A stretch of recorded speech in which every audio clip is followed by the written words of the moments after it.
Bonjour. Alors, la dernière fois, je vous parlais du soulagement de la fin de la séance. Mais pourquoi plus de soulagement quand on va parler à un psychanalyste que quand on parle à la copine, au voisin? Pourquoi?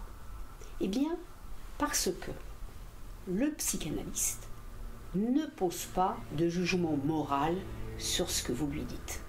C'est extrêmement important ça. C'est même, je dirais, fondamental. Le psychanalyste a ce que Freud a appelé une neutralité bienveillante. Ça veut dire quoi, une neutralité bienveillante? Ça veut dire qu'il ne prend pas parti dans ce que vous lui dites. Il va s'intéresser à ce que vous lui dites, mais dans votre intérêt à vous.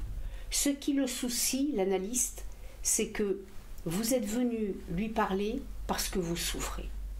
Et c'est cela qui va, je dirais, l'intéresser au sens de vous accompagner dans ce que vous venez chercher dans l'analyse.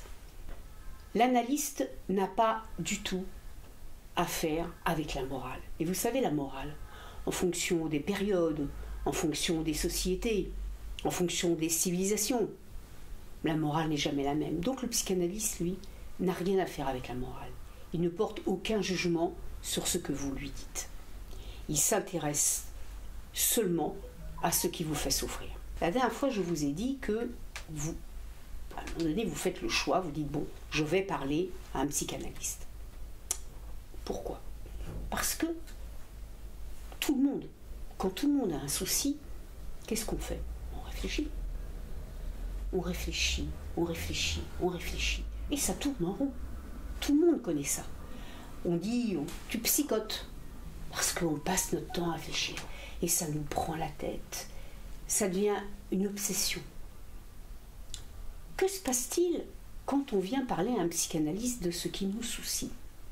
Eh bien, cette réflexion que nous avons dans notre tête en permanence, ces pensées que nous avons en permanence, nous sommes obligés de les mettre en mots, de les parler avec des mots. Et pour que l'autre, le psychanalyste, l'autre qui nous écoute, entende ce que nous voulons lui dire, nous cherchons les mots qui correspondent au mieux à ce que nous voulons dire. Et cette mise en mots, M-O-T-S, de nos mots, M-A-U-X, nous oblige à une précision, nous oblige à organiser notre pensée. Et cette organisation de notre pensée nous permet de mieux repérer ce qui nous met en difficulté.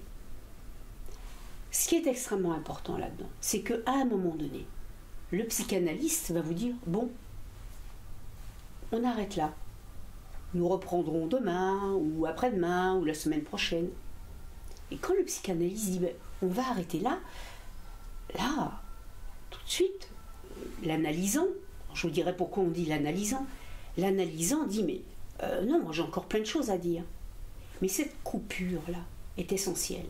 Cette coupure que met l'analyste permet justement d'arrêter de blablater, ce qui dans la tête est psychoté. Voilà, ça permet d'arrêter de blablater. Il y a une coupure qui va faire qu'en sortant, vous dire, mais je n'ai pas dit ça, je n'ai pas dit ça. Et après, le sujet qui vient voir l'analyste va vraiment aller chercher à dire l'essentiel. Voilà. Et du coup, il va commencer à dire son histoire.